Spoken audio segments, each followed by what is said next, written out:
Hey, Utah Mammoth fans, Tusks up. Welcome into another Utah Mammoth Daily. So, what a difference a day makes, huh? After that debacle in San Jose, where it felt like Tourigny was scraping the bottom of the barrel for options to generate, I guess, interest for his team, benching Karel Vejmelka in the first period, which by all indications he should have. Like, that was a very obvious thing for him to do.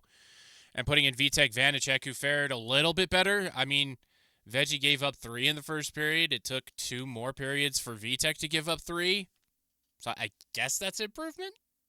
But change is needed somewhere. And I'm going to go over a couple of areas that I think the change can come and when that change might happen. Obviously, fans want it now. Fans want it yesterday.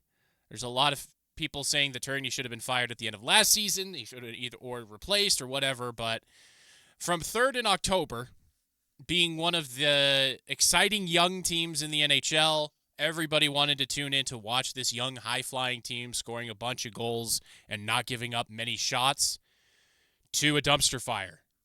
This team has not looked good in the month of November, and the start of December is not any better. And I applaud the broadcast crew for Smith Entertainment Group for trying to find any silver lining that they can to keep things positive. It's a hard thing to do right now. Dom Moore is realistic, but he still finds stuff that are positive. Nick Olczyk is, he's basically Nate Schmidt. He's just positive all the time. Just say, even when the goalies are having just terrible games, he's still like, that was an amazing save. That's really good on them. Really good on them. But I'm not them. I'm not employed by Smith Entertainment Group, so I can be a little bit more doom and gloom, although I've been trying really hard to be positive, saying it's a young season still. We're only 2 months in. It's a young team still finding their legs, and just patience. But my patience is running very thin. The end of this road trip is when I expect changes to happen. That's usually when it happens in any professional sport that has a lot of games, whether it's baseball, basketball, or hockey. So, end of a road trip when they get home, change is going to happen. I really feel that change is going to happen around that time. But you generally don't make that change in the middle of a road trip. Not really for any reason like competitiveness or anything like that, chemistry or anything like that. It's just logistics. You don't want to pay an extra plane ticket, that sort of thing. So that's where we're at. But from 3rd to last it's embarrassing. It's embarrassing. It really is. So coaching. Coaching is slightly the problem. I think Andre Tourigny is a very good developmental coach. I do. But at some point, the developmental coaching has to end, and you start coaching to win. You stop coaching to teach lessons. You start coaching to win games. And I applaud the work Andre Tourigny did during the transition from Arizona to Utah, what he did in Arizona during that time where dumpster fire isn't even the right term for what that ownership group was doing down there. So everything that he did for the team and kind of incubating them, insulating them in some instances, and just being endlessly positive until very recently. He's done a really good job, I think. But his coaching staff and his coaching has really let the team down during this slump. So there's been a lot of talk about how he's constantly juggling the lines and how when a line stops performing, you don't instantly make that change. I feel the same way. It feels like a panic move where I need to do this now or something worse is going to happen or it's become stale or something like that. The changing of the lines, that's part of it, but the power play is terrible. It's terrible. It's static. Nobody moves around. Sergachev has cement in his skates at the top of the, I was about to say top of the key, but basketball term, but you know what I mean. Just trying to pilot this power play where everybody else is standing still. Everybody is standing still. Nick Schmaltz may as well be a revolving door. Like, he's not there. Barrett Hayton, God love his effort, but he's just miscast for the role of being in front of the goalkeeper. He's not big enough. He's not strong enough. He needs to be a facilitator, a shooter, that kind of guy. He's not the guy to stand in front of the goal, and I've been saying that for a while. Utah doesn't really have that guy, though. Who do you put on PP1 then? Kevin Stenlund? I mean, he's really, really good at faceoffs, but teams don't really fear him. And then who else do you have out there?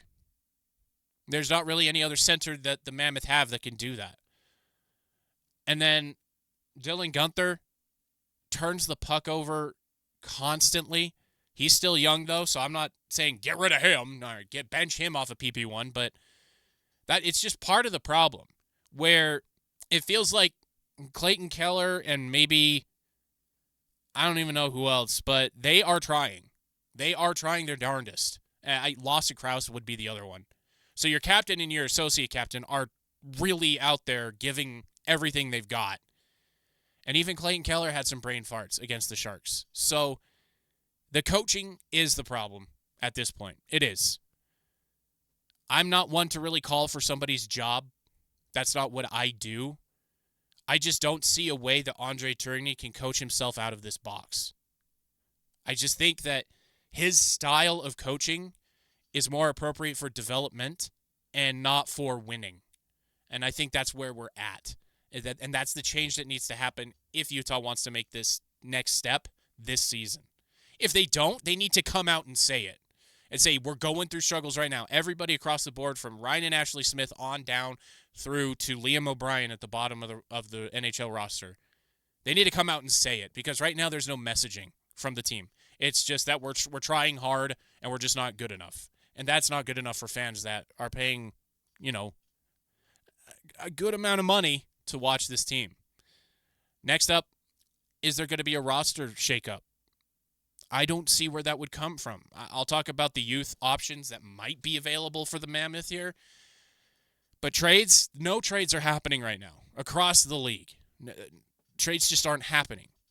Teams, there are, and I've said this before, there are very few sellers. There's maybe 2 to 3 sellers in the league. And so it's a seller's market. They can put whatever price tag they want, and if a team balks at it, they'll go, all right, well, we'll just go to this other team who's willing to pay that. And that's kind of where we're at right now.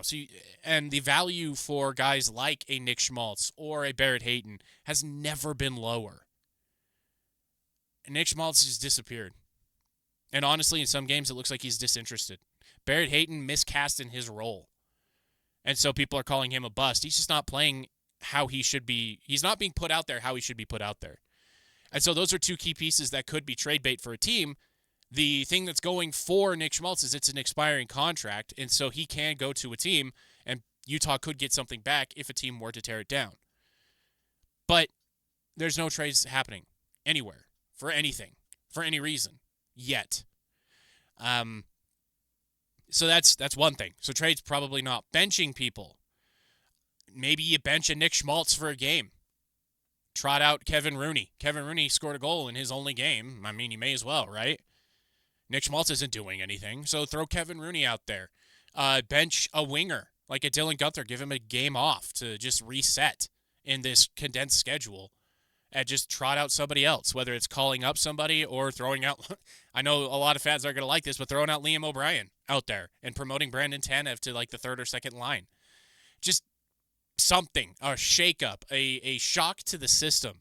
Tourigny tried that against the Sharks. It kind of worked. Utah battled back a little bit, got within 1 goal 2 times, but it just wasn't enough. And then the other thing is just what else do you do? Cut somebody?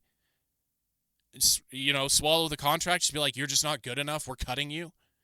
That's really it. Those are the options. And then when it comes to that, you still have to deal with the players' union. You still have to deal with the contract. You still have to deal with all that stuff. And so that's not even realistic. So right now, the coaching staff and the front office are kind of between a rock and a hard place. They've put themselves there. Don't get me wrong. I'm not weeping for them. But it's just, what do you do here? If you try to force a trade, you're going to be paying a premium for a guy who probably doesn't deserve that price tag. And so if that happens, would that one guy really make that much of a difference?